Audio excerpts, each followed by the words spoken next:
Hi everyone, I'm Airier, and today we're going to look at TexTalks, Battletech, the Hunchback. This is going to be probably physical pain because everything so far was, hey, Amaris had a point. Maybe the Starlink should be destroyed. Why am I thinking that unironically? Like it was a joke? Sure. Now I'm just here going like, no, it's not a joke. It's horrible. They're the assholes. They are the bad guys. Stop making me think they're the bad guys. I got indoctrinated to really love them from the Amaris Civil War videos by Tex. And now I'm just sitting here going, this hurts. This hurts even more than what happened with the clans afterwards, because that also hurt. This is just a new type of pain. Chapter 2, Simple Solutions Last the Longest. Yeah, usually. But getting to a simple solution By is often harder than lucky. 2572, it was clear to some that dark shadows were now in the doorframe, and the inner Only to sphere some? badly needed to properly arm itself for its first actual war against something altogether different and apparently unafraid. Because Not they only fucked around this and they're war would finding be out. so terrible, mind, as claims of clairvoyance are frequently on the losing side of historical events. Oh? However, many corporations paid very close attention to the headlines. And while some companies did jump at the soonest hint of a problem to suggest an impractical, if somehow adequate solution, It's not even just a subtle hint of, hey, maybe the charger wasn't the best idea. They actually just put evidence right up in the corner, literally flashing. It's like, hey, check it out. Here's a horrible example that definitely doesn't have an analog in real life. Dems Provincial Court, Wells Tech feature, Honest Combine reference, Wells buyout incident. Yeah, from the entire Charger video. That is also a good example of the Baron Tech, but somehow it worked out better in the end. Huh. at unfortunate cost and compromise, some companies did not. Some companies are instead very patient and incredibly wise. What? Such companies in these cases will Got take bombed? a look at the problem facing them and realize if they don't do it just right the first time, they will have gambled for nothing on the eve of what was potentially then the most lucrative arms race in history. And considering how many other people did that and still somehow managed to make it work, apparently the stakes weren't that high, even if they were. Although on the other hand, it's the chance of enough money versus yes amounts of money. So far, I guess by corporation standards, that is actually life and death. Ugh.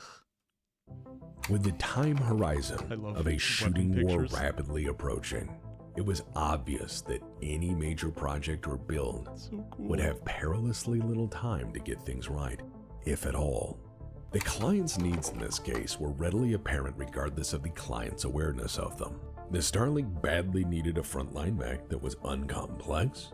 See, the last time he said the client wasn't aware of their needs, it was for the Warhammer, which admittedly turned out really well, but that was also pulled together over a course of the hegemony stealing everyone else's idea to make something that they knew everyone would like. This is someone doing that same exact process, but without the literal espionage, it seems. Is this video going to convince me to like the Hunchback more than the Warhammer? I don't know how we feel about that. Also, a bunch of people mentioned Tex's favorite mech was the Awesome, and yeah, that makes sense why he went to it so early on, and I'm wondering if he'll ever go back to it just to go into more detail about the entire lore around it. Or if he'll just work into another video, probably working into another video.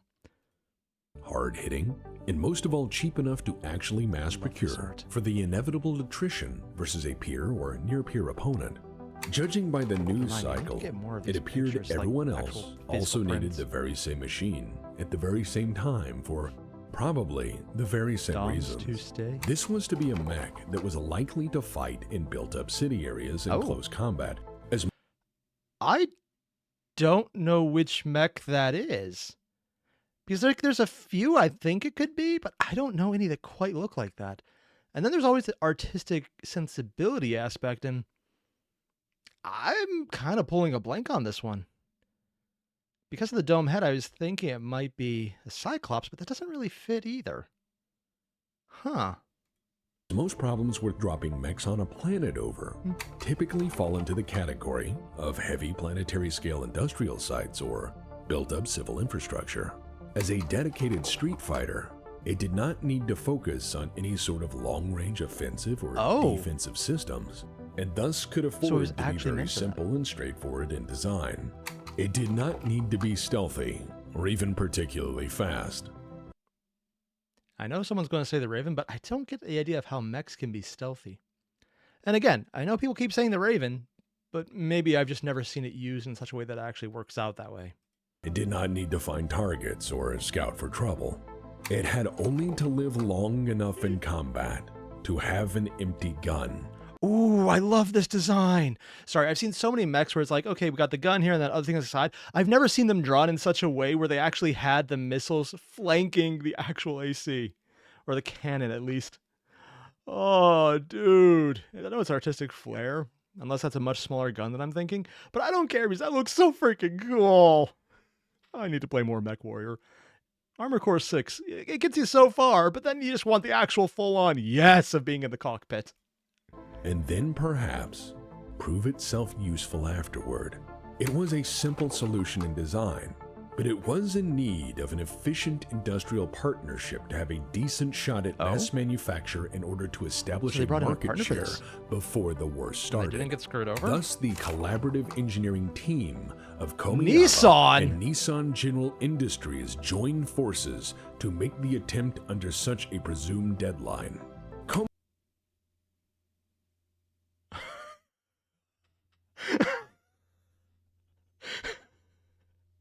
Oh my god, the Hunchback is a Nissan. I'm sorry, he's talking about like it's steady, it's sturdy, it does its job well, and it's simple, it's not that complex, it gets where you want. And I'm just thinking of Nissan, and every Nissan I saw was back when my stepbrother definitely did in Street Race. And it was never simple, but it was always very complex, and very much, hey, how much overtooling can we get? So that's my entire idea of a Nissan right now. I'm just sitting here going, no, it's like finding out that pit bulls were nanny dogs. It makes sense if you know their temperament, but if you only know the current meme in this day and age, that sounds really, really like someone doesn't want to be in the position of being a parent anymore. Damn. Komiyaba is largely an unknown contributor, somewhat effaced by the passing of history, and largely outshone by their more famous collaborative partner, Nissan General Industries, which is a corporation that traces its long and intriguing history back to pre-spaceflight era as an established manufacturer of land vehicles, among various other consumer products, as early as the 20th century. Oh, they're actually that Their old? collaborative engineering solution for the intended mission design is, again, simplicity itself, focusing on reliably delivering the payload to the target. The original design thesis, in fact, went like this: bring a big gun to the front, and then see what happens. It's why I like the entire mech. It's and good. That's it. Big gun is There was fun. no need for any further clarification or argument. And it does stand out on this basis, as here is an uncomplex machine in an era where people wanted very much to build the next great thing, the next great flagship product, or to be on the ground floor of the next great revolution in technology. Technically, this was on the ground floor of the revolution, which is the weird part considering in this time frame, battle mechs weren't new, but they're still in the much earlier phase by compared to everything later. I guess it's like the second rush would be the best way to describe it. But just, yeah, have big gun. It's a good enough reason for me. God damn, they're freaking terrifying in Mech Warrior 5 when you're not ready for it. It's like, hey, okay, we're good. We have the team. We're going to make it through. We got enough mech to achieve damage, but not actually so much damage that we'll need to go repair. Yeah, and then you got a bunch of AC-20s hitting you in the face because there was a couple Hunchbacks that decided to spawn in, and you're just like, well, guess I'll die. I respect and fear them in equal measure. Capability or profit margin. Do remember that the Mackie was only 133 years in the rearview mirror at that point. Oh, it was only? In that time, it's that mechs far had later? rapidly Wow. evolved in every possible way to fill every battlefield role I guess I was as best their kinda off in the designers could scale. fathom. And when everyone was spending oceans of money to chase always battle axe, better in hammer pursuit hands. of perfect or waiting to jump on the next great leap in Speaking of the next great leap, although I would admit a few of those, the hammer hands looks kind of cool. I would run it. I mean, I would also upgun the shit out of it and change out every internal so that it actually runs well, and it's more or less just a frame at that point. But I would do it. Technology. This was to be a humble foot soldier, a simple street fighter, diligently serving on the front as required, and nothing much else. It was not a mech for a pillar or a spotlight, but to be bought by the... I mean, on the other hand, you're comparing yourself now to a commando, which is iconic, if not... they look cool. And a marauder, which is just the go-to for this does well. Dozen this last one is. as attritionable assets. Oh, wait, so that's the far Orion. and wide, the Hunchback was an instantaneous hit, and thus became a timeless classic among mech warriors. Yeah. And was at that time the beefiest offering of medium mechs. Oh, with it was enough the beefiest. firepower to absolutely pummel a great many things. Yeah. And there are many reasons why it instantly caught on in those uncertain times. I mean, I'm going to just take a wild guess. The first one is big gun. I'm going to be just, yeah, I'm right there. I'm going to be honest. That is exactly why I love it, and it's probably why they're going to love it. I'm more curious what the other ones are, though. It had 10 tons of armor, as much armor as the Warhammer, which is a... Wait, it has as much armor as the Warhammer? Really? Oh! I guess that's more under a ton than I thought. 2572? Wait, it's... Oh! The Warhammer came first, and the Marauder came significantly later? Timescales are bad for me because when I hear numbers, they just go right over my head. Huh. I mean, I knew this was a really old mech in like the base concept design. Just never really put it down to... It's literally significantly... No, not 25. That's closer to 100 than not. And then again, that is literally 100 years later. Like 60 years there, rounding. Almost 100 years there. Sorry, the three favorite mechs are just... Wow. A much heavier, if older design. That's only 1.5 tons less armor than the damn Marauder, the SLDF's later poster boy, which the Hunchback predates by 4 decades. It packs that much armor, plus the biggest pop gun we have, into a 50-ton medium mech. And so built, the Hunchback was thus heavy enough to survive a beating, and unless you tried charging in the open, you could likely take an AC-20 all the way to the front and then use it until the magazine was empty or... And from unfortunate experience, if you accidentally do charge in the open, it, if you get lucky, can actually survive that beating and then still fire. It needs a lot of repairs after that, to the point of being useless, but it can do it once. Well, the cockpit was, and as such, it is a near-perfect product for CQB operations for that era. It's literally using the exact opposite of the best Charger. robust tools available at that time, and is still enduringly competitive as a double-sided medium must be mech the clan version. 5 centuries into its production run. Damn, is that Frequently, actually... the only lasting competitor to a Hunchback. Yeah, it is 5 centuries. The only other thing is probably the Warhammer because it's just slightly older by almost a century. 60-ish years. I'm rounding up a lot. Hunchback is indeed another, slightly different Hunchback variant. Oh? It is interesting to note that in 2612, as a strategic move in furthering the consolidation of industrial interests, Nissan was enticed to move to the Draconis Combine. Why? This was done in exchange for 200 years of tax breaks and automatic, no-hassle research and development grants. Nissan... Okay, yeah, 200 years of automatic grants. That... I can see why. Yeah.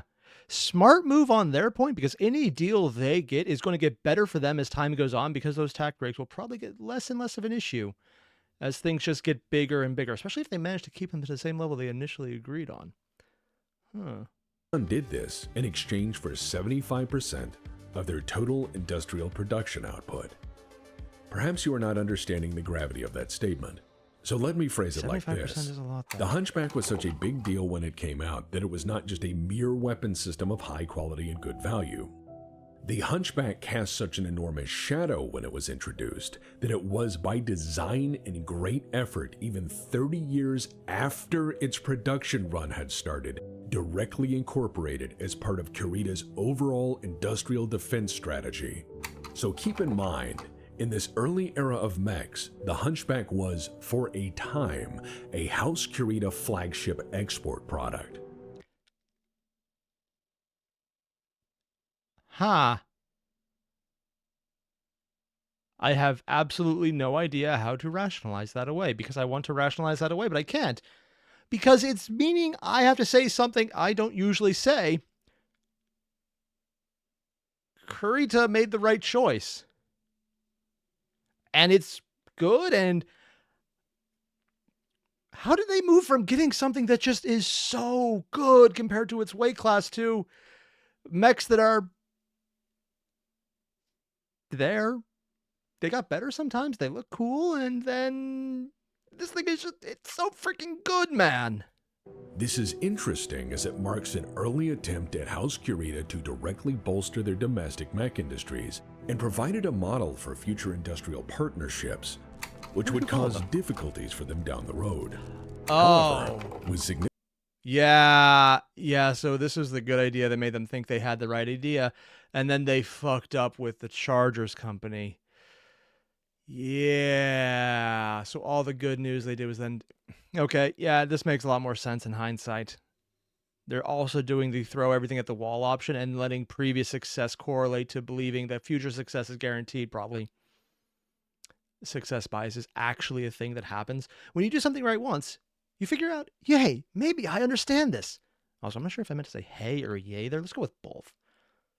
Problem is, you got lucky and you didn't realize you got lucky. So the next time you tried, you didn't get lucky and you fucked up, Aaron. significant resources and backing from Kurita, the conglomerate soon positioned itself as the primary fusion engine supplier to the entire DCMS, adding significant markup to all exports, Entire contented fusion to engine, wow. exist as a quiet industrial power within the Combine, harvesting money essentially forever through licensing deals and a theoretically endless R&D budget. I'm sorry, do they actually have someone cosplaying a Hunchback handing out, are those tickets or tissues? And there's someone just holding him. They're probably drunk and just laying on their shoulder. You have no idea how much I actually want to try and do that to an anime convention. If it wasn't the fact I would definitely die in the heat. Oh my god, that's actually amazing. I love this. Also, just staying in the background, the double shoulder Hunchback.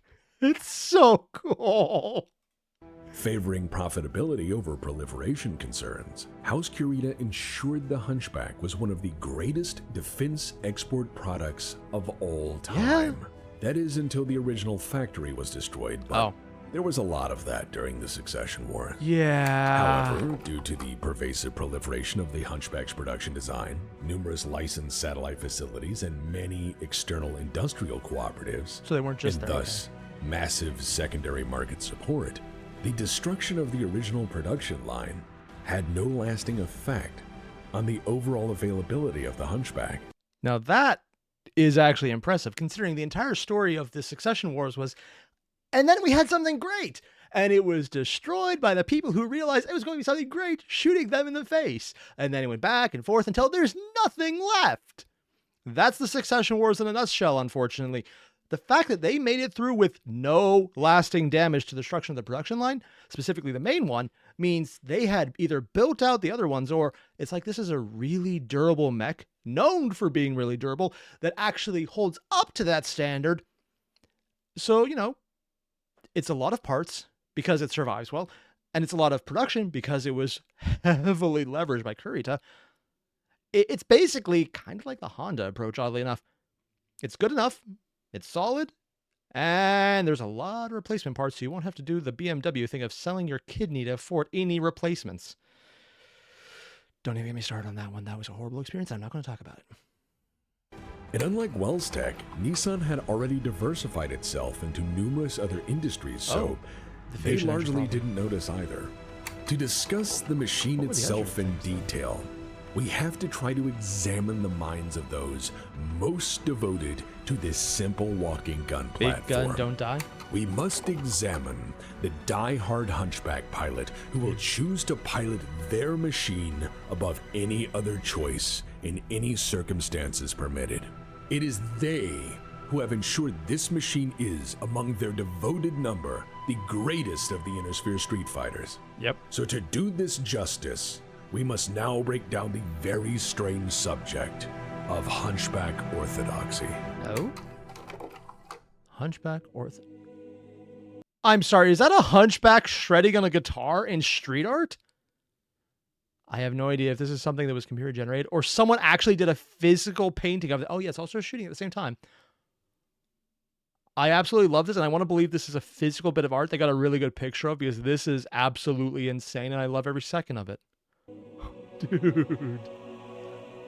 Above all other considerations, the original Saint Hunchback 4G, really? stands as absolute testament to the enduring value of efficient engineering as applied to They the actually chaos put a of hunchback war.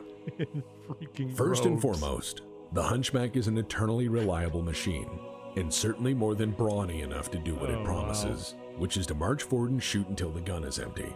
Just shy of 3.5 million C-bills on the sticker price, the Hunchback is an extremely affordable warfighting platform for most Only 3 governments, million? many non-governmental organizations, Just randomly throwing in the Hellhounds, the Dragoons. I don't know them, but I've seen all three of them. And that's the Aerodani Light Horses. Secondary customers are more interesting than the primaries, actually. and an We ocean fight of for enthusiastic independent operators. Considering that the Hunchback spares aftermarket in the Inner Sphere is as pervasive as autocannon ammunition futures on the Davion Stock Exchange, Damn! you don't have to worry much about upkeep or maintenance. Thanks to the enduring popularity of the platform and 5 unbroken centuries of steadfast support from its insanely loyal pilots, These are only the mainstream variants to the Owners Association, and there's so many. I want to see those again. centuries of steadfast Okay, that was a lot. This is more straightforward, the one we saw before. support from its insanely How many different loyal versions of the Hunchback art pilots. did they get? Okay, The apparently a lot. Hunchback Tex or got a lot of art for parts this. for it have never been out of production. Aftermarket Peter. Hunchback kits for field conversion are so common that it is very frequently difficult to tell what is and is not a stock model, let alone still entirely a Hunchback. As well, the staggering loss of once common weapons or their sporadic ammunition availability through the Succession Wars resulted in necessary changes to the stock. Because they never had to switch anything up, because they had the base stuff already that everyone had, so no one lost any time getting the stuff they already had to ammo it up. Oh, that makes a lot of sense. Models, which are represented by a series of austere but far simpler field refit variants designed to address these material shortages. But with the recovery of technologies, the Hunchback continued to evolve, always in production and so after the always technology came continually back. upgraded into the latest, deadliest iteration of the ancient machine.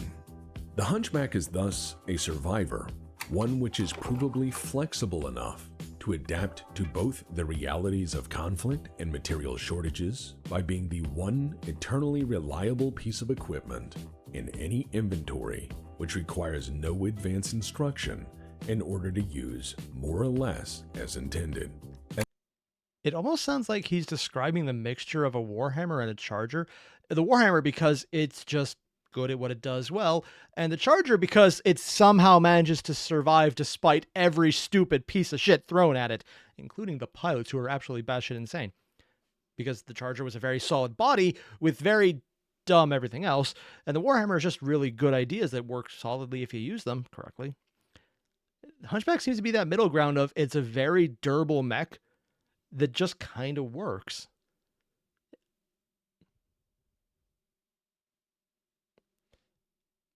Is there a assault version of the Hunchback? Because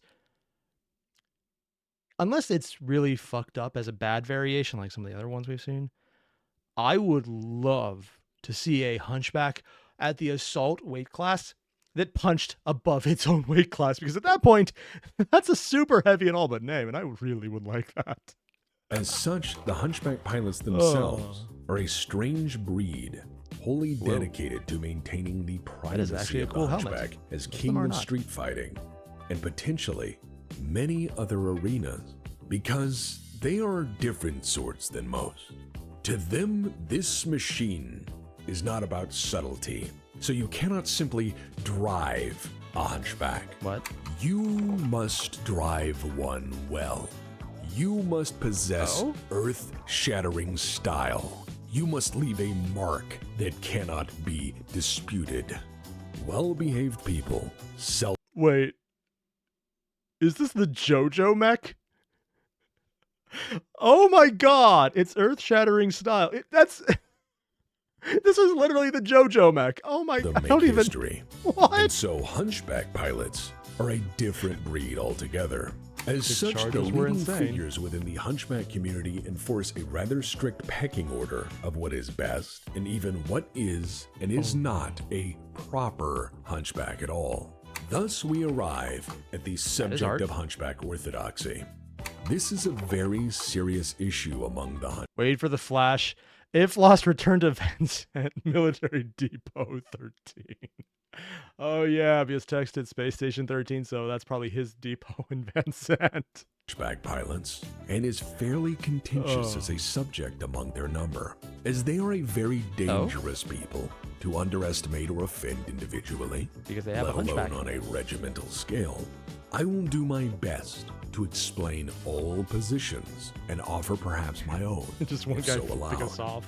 Because, well, not everyone starts their career in an assault mech. Oh, I get it. Yeah, the guy who's like, yeah, survived, and his mech tech going, fuck you. The orthodox, or pardon for my clanner audience members, the prime position, is that a hunchback must possess a hunch to be a hunchback. That is this box right here.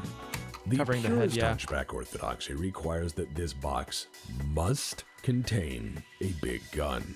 Yeah. Thus, by their own esteem and judgment, the most orthodox hunchback is the stock model HBK-2, or its more commonly known successor, the 4G. The orthodox hunchback is all about rugged simplicity. It does precisely what it was designed for. Oh, it is a yeah, gun from Broken box with Steel. enough armor to close with an enemy and then use all of the ammo. Yeah, I saw these Maybe the animations are fists awesome. in between. As a reminder to those outside this community, please know that with a hunchback pilot, fist-gun fist fight does happen. Yeah. The radical, unorthodox, or alternative position is that of the swayback. I keep forgetting that this is actually official art. I don't think this is something Tex commissioned. The Comstar religious rave to all the planets.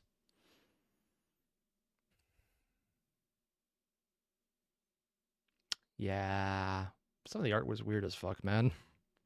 The origin of the term swayback is hotly debated, Swayback? even among the intelligentsia of the did you decide? hunchback pilot community. Some will say it is the term for all hunchbacks lacking an AC-20, and I must confess, many opinions arrive as to the origin of the term itself. My research contemporaries and I believe it refers to the suggestion of lordosis of the spine, or an inward curve of the back, the opposite of kyphosis, an outward curvature of the spine, or curve of the hunchback, opposite term kyphosis. Really? An outward. That's actually it. It's just the position of if the thing is bulging out or curving in at the edge of the gun. Wow, they really went into a lot of detail for this. No, thanks to Dr. Tiberius and Docent Raoul Mills Okamish of the Van Zandt Free State War College for their most immediate occurrence in this study. Oh, jeez. I wonder if these are their personal mech variants that they designed themselves. Considering that's the thing you do in Battletech, yeah. Kyphos, exaggerate outward curvature of the thoracic region of the spine, resulting in a rounded upper back. Curvature of the spine, or hunchback in layman's terms. However, in application to the world of orthodoxy and the hunchback as a mech, the swayback has two definitions I've observed. The orthodox definition on the swayback is, anything without a big gun is a swayback, and thus not a true hunchback. Ah, got it. It's a slur. Yes, that is a logical fallacy. And no, they won't admit it. The swayback pilot definition is, whatever does more damage I'm going to use, even if it kills me. Yeah. Yeah, I'm okay with that side. That's definitely the side I'm going for. I'm going full sway back on this one. Yeah. That sounds so weird in context, but I'm fully okay with that because fuck yeah is usually how I play. Is it smart? No. Is it cool? Yes. Yes, it is.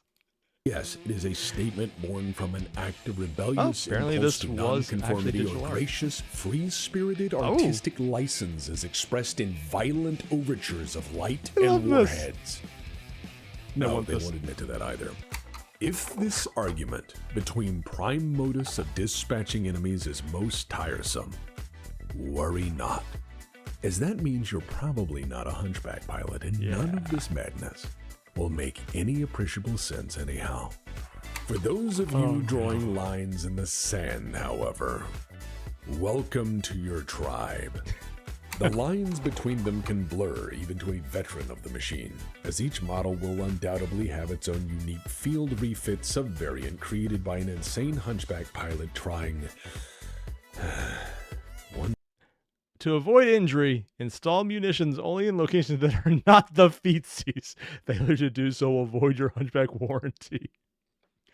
Oh yeah, because the thing about any ammo, I can't speak today, ammo locations in the regular game is they put them in the arms, they'll put them in the chest where it's easier to get it to the gun. But in the digital versions like MechWarrior 5 and also the Battletech game itself, you put all the ammo in the feet because if it goes off, you lose the leg, but everything else is fine because it's how you play the game differently there. And that makes a lot of sense, actually, that someone made this. I like it. once again to jam ammunition into the feet, or seeing how fast they can make it go before it falls apart. Accordingly, the How fast do they have pilots it of go? this machine, past and present, It's are their own conundrum. Eager to Wait, what did that say? No, go back a second at the end of that. A hunchback with legs is a happy hunchback. Read all instructions before use. Operate at own risk. Don't go crying to me later. Official publication of the Van Zandt Bureau of Taxation and Graft. They just put it right in the title. Oh, yeah, that makes sense. The Free State of Van Zandt. Aged unnegotiable. Does that mean it is negotiable or not negotiable? I actually have no idea what that says in Latin. Eager to modify and redefine what is best 3 out laser of what points. materials are most immediately Or is that present, missiles? and then to cheerfully test their thesis in live fire conditions. Yes. Like a battlefield magpie is a weaving a very nest big gun. from dead cord and shrapnel, Bigger than I'm used to. a hunchback pilot will make a monumental construct of errors until it explodes or impresses the rest of us. Oh, that's just the if legs. only briefly. My suggestion is this. It is they, the hunchback pilots themselves, in the end that shaped the machine more than conflict, as they were always seemingly able to turn the hunchback into yet another terrifying concept of walking crate filter, many times again patched or reassembled out of battlefield salvage. Ooh. After all, to a hunchback pilot, glory does not wait for spare parts. Okay, this is actually really interesting. Normally they have more background music, like this kind of chill or dramatic when they need it. This is the first time they put in oppressive music. Interesting choice there. Hear that in the background, like the swell of the... I actually don't even know what I was going to say animal, but what specific instrument that is. But it's a very deep reverberating tone. I'd almost say it was a string, but it sounds more like it might be a windpipe. So I'm not sure which. It's maybe not a woodwind. Those are usually high pitched. Oboe? I don't know nearly enough about instruments. But I love the swell and how it's dark and impressive, saying, the hunchback. It's not about winning that's glory. And just all of this. Like, listen to this and take into account the emotional effect of that bit of background music. Patched or reassembled out Right of here. battlefield See? salvage. After all, to a hunchback pilot, glory does not wait for spare parts. So I feel the question quickly becomes not what is or is not a proper hunchback, but which of these machines should you rightly fear the most? Wait, that's a hunchback too? Oh, I would not have guessed that. Huh. You know, I can't get the Swayback argument now you see that. It just does not look like a hunchback. Like, I see, basic hunchback here. We got a double-sided hunchback. Nice. And then we have... It looks like we walked in on it while changing. That's literally the best thing I can think of right there. It looks unnatural, man. But yeah. Which Hear of the these music change? machines is the one which will render you into the Still past dark, but tense it more with the sudden impressive. impact of apocalyptic firepower? And that's why they were building up. We had the dark initial aspect, then it switched over slightly to the more metal version. Which do you prefer? And now it's got a mix of the two. I'm not sure if it's an individual song or they're actually mixing two different songs here. Either way, though, it's like that, yeah, these are apocalyptic war machines and also really cool at the same time. It's that mix of both violence and awesome. Works. Also, I love all the art they have. I want to hear it again. Tints with the sudden impact of apocalyptic firepower. I warn you, not all hunchbacks are equal. And some are, well, more unique. And don't worry about the clanner versions. We'll get to them later, for they are equally part of this story. The only thing I know about clanner version is that every time I saw them, they were too expensive to buy in MechWarrior 5. Mostly because it was the mods and I was having weird conflicts where they decided to like, hey, 60 billion. Yeah. I think I messed up somewhere. Okay, so I was actually going to go further than this and see all the variations we're about to get into, which is what I was looking forward to this entire time because this is freaking cool, man. It really does help now that I actually understand some of the various terms he's throwing around for the guns and the loadouts and the engines. And I'm going to need to go back one of these days, watch the first few videos I did about what the Irby was, about the awesome, and just see how much I actually understand now. Because like initially, it was, those numbers seem big. Are they big? I don't know. And now I'm going to be like, oh, that's awesome. And I kind of want to do that. I might do it as a live stream. Here, though, I'm ending the video because I just realized what time it was and I need to adult. There's a holiday coming up and I kind of needed to be at a family's house. And to get there on time, I needed to leave 20 minutes ago for an hour-long drive. I am so in trouble on this one. It's a good thing it's not a holiday. Oh, fuck it, it's a holiday weekend. Oh, shit. Well, at this point, I'm so late, I might as well finish it, is what I would say, except I know for a fact that they will see this video and I'd have video evidence. Nope, wait. Future me can edit it out, so we're in the clear. Nice. More importantly, for everyone who just dropped back in the intro, I definitely didn't end it, or any fixes at all that definitely didn't need to be done. I'm just going to end this one here for reasons that I do not need to mention. So yeah, thanks for sticking around. I'll see you guys in the next one when I definitely have more time and I didn't forget to do anything. Oh, I'm in trouble. I mean, I'm future me edit that little sketch out. Yeah, nothing to see here, folks. Just going to maybe break a few speed laws. Yeah, more importantly, this was actually a really cool video. I love seeing everything building into it.